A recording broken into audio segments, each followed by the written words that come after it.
আপনারা জানেন তো, অশোক ষষ্ঠীর ব্রত বাংলার হিন্দু সমাজের এক অত্যন্ত জনপ্রিয় ব্রত। আমাদের বাঙালি ঘরের মায়েরা এই ব্রত পালন করে সন্তানের মঙ্গল কামনায়। চৈত্র মাসের শুক্লা ষষ্ঠী তিথিটি ষষ্ঠী দেবীর পূজা হিসেবে পালিত হয়। এই পূজার নিয়ম হল, চৈত্র মাসের শুক্লা পক্ষের ষষ্ঠী তিথিতে 6টি অশোক ফুলের কুঁড়ি, মুগ কলাই, দই, কাঁঠালি কলা একত্রে মেখে দাঁতে না লাগিয়ে গিলে খেতে হবে। মনে রাখবেন, এই দিনে কিন্তু ভাত খাওয়া একেবারে নিষেধ। এবার আমরা জানব মা ষষ্ঠীর এই পুজো এবং ব্রত কিভাবে গ্রামে গ্রামে ছড়িয়ে পড়ল এবং মায়েরা কেন এই ব্রত পালন করে। তাহলে চলুন আমাদের আজকের গল্প শুরু করা যাক। কিন্তু গল্প শোনার আগে অবশ্যই আমার চ্যানেলটি সাবস্ক্রাইব করতে হবে। প্রতিদিন নতুন নতুন সুন্দর সুন্দর গল্প শোনার জন্য। তাহলে চলুন আরও সুন্দর সুন্দর গল্প সারা বছর ধরে শোনার জন্য আমার চ্যানেলটি সাবস্ক্রাইব করে দিন এবং গল্প শুনতে শুনতে গল্পে লাইক করতে কিন্তু ভুলবেন না। আপনার মূল্যবান মতামত আমাকে কমেন্টে জানাবেন। তাহলে চলুন আমাদের আজকের গল্প শুরু করা যাক। বহু সময় আগে ভারতবর্ষে এক গভীর অশোক বন ছিল। সেই বনে অনেক বড় বড় অশোক গাছ ছিল। এই অশোক বনে এক মুনি বাস করতেন। একদিন কাক ভোরে এই অশোক বনের ভেতর থেকে এই মুনি এক ছোট্ট শিশুর কান্নার শব্দ শুনতে পেলেন। শিশুর কান্না শুনে মুনি সেখানে গিয়ে দেখলেন ভারী সুন্দর এক ছোট্ট শিশুকন্যা সেই অশোক গাছের তলায় কাঁদছে। আশেপাশে কাউকে দেখতে না পেয়ে মুনি অতি যত্ন সহকারে সেই কন্যাটিকে নিজের আশ্রমে নিয়ে গেলেন। কাউকে দেখতে না পেয়ে মুনি আর কি করেন, তাই তিনি নিজেই এই কন্যা সন্তানটিকে প্রতিপালন করতে লাগলেন। কিন্তু জানেন, এই কন্যা সন্তানটির সাথে এক অদ্ভুত ঘটনা ঘটত। প্রতিদিন শিশু কন্যাটিকে একা কুঠিরে রেখে মুনি যখন অশোক বনের ভেতর তপস্যা করতে যেতেন, তখন বনের ভেতর থেকে এক হরিণী এই কন্যাটির কাছে গিয়ে তার সাথে খেলা করত। হরিণী শিশু কন্যাটিকে দুধ খাওয়াতো। যতক্ষণ না মুনি আশ্রমে ফেরে ততক্ষণ হরিণী সেই শিশু কন্যাটির সাথে থাকত। মুনি ফিরে আসলে এই হরিণী আবার বনে চলে যেত। রোজ রোজ হরিণীকে দেখে মুনি আশ্চর্য হয়ে একদিন ধ্যানে বসলেন। মুনি ধ্যানে বসে জানতে পারলেন যে ওই হরিণী হলো শিশু কন্যাটির মা। যাক, সময় কাটতে লাগলো। আস্তে আস্তে শিশু কন্যাটি বড় হতে লাগলো।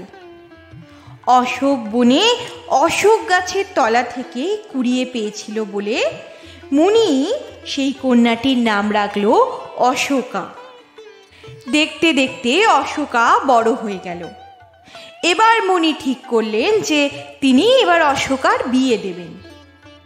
কিন্তু একে তো তিনি মুনি, তার উপর তিনি আবার বনে বাস করেন। তাই মুনি ভাবতে লাগলেন যে অশোকার জন্য তিনি পাত্র কিভাবে জোগাড় করবেন। অনেক ভাবার পর মুনি ঠিক করলেন যে তিনি কাল সকালে ঘুম থেকে উঠে প্রথম যার মুখ দেখবেন অশোকার বিয়ে তিনি তার সাথেই দেবেন। এই কথা ভাবতে ভাবতে মুনি ঘুমিয়ে পড়ল। পরের দিন সকালে ঘুম থেকে উঠে তিনি একেবারে আশ্চর্য হয়ে গেলেন, কারণ ঘুম থেকে উঠে মুনি দেখলেন এক রাজপুত্র বনের মধ্যে ঘুরতে ঘুরতে ক্লান্ত হয়ে পড়েছিলেন।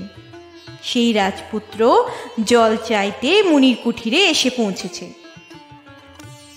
এদিকে সকালে রাজপুত্রের মুখ দেখে মুনির মনে আনন্দ যে আর ধরে না। মুনি রাজপুত্রকে তার সংকল্পের কথা জানালো। অশোকাকে দেখে রাজপুত্রের এত ভালো লাগলো যে তিনি অশোকাকে বিয়ে করতে রাজি হয়ে গেলেন।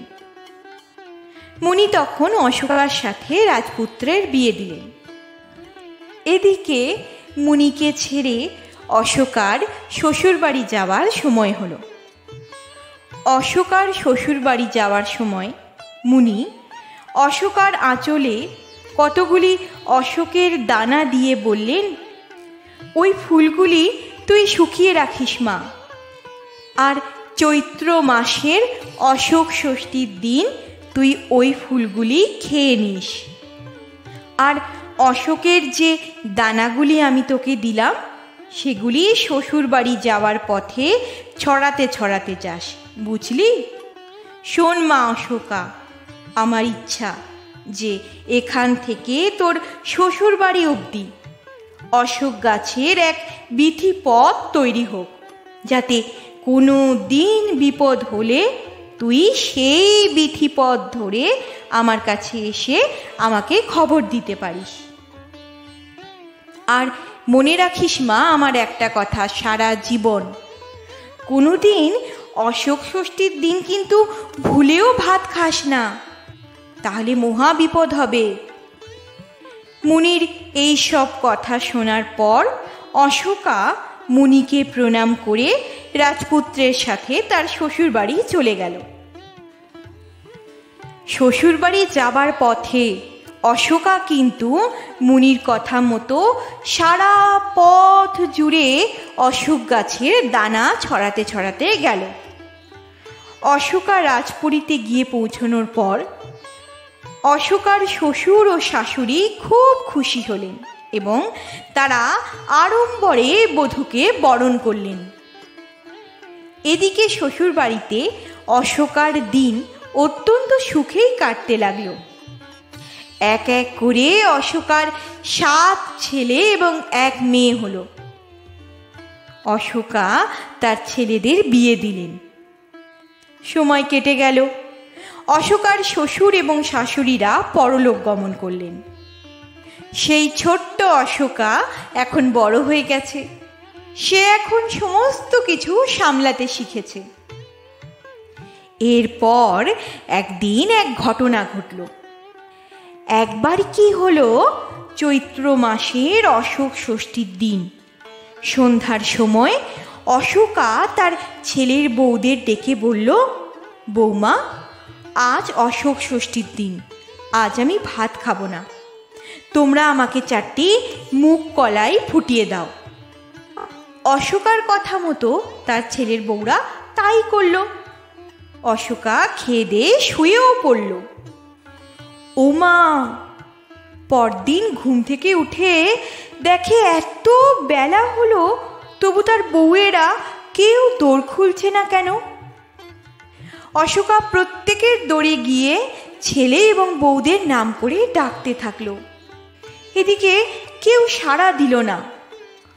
শেষ পর্যন্ত দোর খুলে দেখা গেল যে অশোকার ছেলে এবং বউ প্রত্যেকে মরে পড়ে আছে। হায় হায়, এ কি সর্বনাশ হলো! কিচ্ছু বুঝতে না পেরে অশোকা তো কাঁদতে লাগলো। তারপর অশোকার সেই মুনির কথা মনে পড়ল। অশোকা সেই অশোক বিথি ধরে হাঁটতে হাঁটতে মুনির আশ্রমে গিয়ে পৌঁছল। এত বছর আগে অশোকা যে অশোক গাছের দানা ছড়িয়ে এসেছিল, সেই অশোক গাছের দানা থেকে এখন বিশাল বড় বড় অশোক গাছ হয়ে অশোক গাছের এক বিথি পথ তৈরি হয়ে গেছে। এত বছর পর অশোকা মুনির কাছে গিয়ে সমস্ত কথা খুলে বলল। অশোকার সমস্ত কথা শুনে মুনি ধ্যানে বসলেন। ধ্যানে বসে মুনি সমস্ত কথা জানতে পারলেন। তারপর ধ্যান ভঙ্গ হলে তিনি অশোকাকে বললেন, আসলে কি জানিস মা, তোর বউয়েরা তোকে যে ঘুঁটের আগুনে মুগ কলাই সেদ্ধ করে দিয়েছিল, সেই ঘুঁটের ভেতর একটা ধান ছিল। সেই ধান ফুটে খই হয়ে গিয়ে সেই মুগ কলাইয়ের হাঁড়িতে পড়েছিল। তার ফলেই এই অঘটন ঘটেছে। তখন অশোকা বলল, বাবা, তবে আমি এখন কি করব? কেমন করে কাটবে এই বিপদ? তখন মুনি বললেন, তুই কোনো চিন্তা করিস না মা, তুই আমার এই কমণ্ডলু থেকে জল নিয়ে যা, নিয়ে গিয়ে সবার গায়ে ছিটিয়ে দিবি, দেখবি সবাই আবার প্রাণ ফিরে পাবে।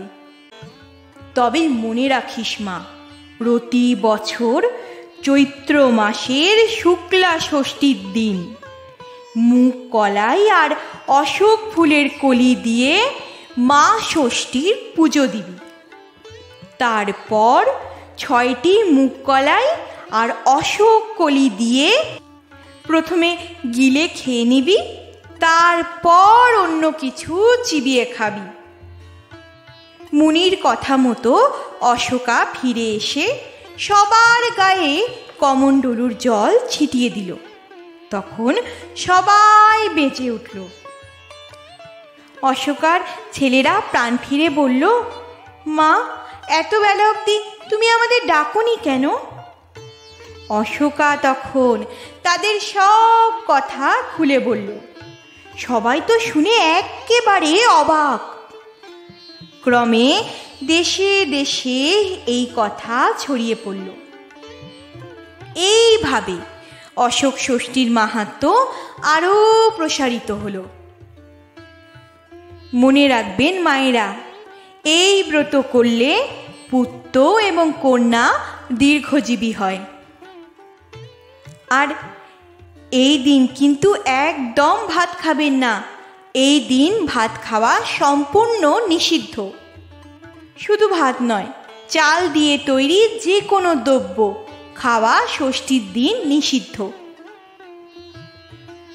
অশোক ফুল, মুগ কলাই, দই আর কলা একসাথে মেখে গিলে খেতে কিন্তু ভুলবেন না। আপনারা শুনছিলেন স্টার অডিবেল। স্টার অডিবেলে আমাদের আজকের নিবেদিত গল্প ছিল অশোক ষষ্ঠী ব্রতের কাহিনী। জানেন তো, ছোটবেলায় ঠাকুমা দিদিমাদের মুখে আমরা যেসব ব্রত এবং পাঁচালীর কাহিনী শুনতাম, সেগুলি সময়ের সাথে সাথে এখন হারিয়ে যেতে বসেছে। তাই ঠাকুমা দিদিমাদের রেখে যাওয়া বাংলার ব্রত পাঁচালীর যে গল্পগুলি, সেগুলি তো বাংলার অমূল্য সম্পদ। এই সম্পদগুলি বর্তমানে হারিয়ে যেতে বসেছে। তাই সেগুলিকে আবার নতুন রূপে, নতুনভাবে জানতে এবং ফিরিয়ে আনতে অবশ্যই আমার চ্যানেলটি সাবস্ক্রাইব করতে হবে। এবং এই গল্পটি ভালো লাগলে আপনার বন্ধু বান্ধব, আত্মীয় পরিজন সকলের সাথে শেয়ার করে নিন। গল্প ভালো লাগলে গল্পে লাইক করতে কিন্তু ভুলবেন না। আপনার মূল্যবান মতামত আমাকে কমেন্ট বক্সে জানান। আপনিও যদি ছোটবেলায় আপনার ঠাকুমা দিদিমার কাছে এই সব গল্পগুলো শুনে থাকেন, তাহলে আমাকে জানান। জয় মা ষষ্ঠীর জয়।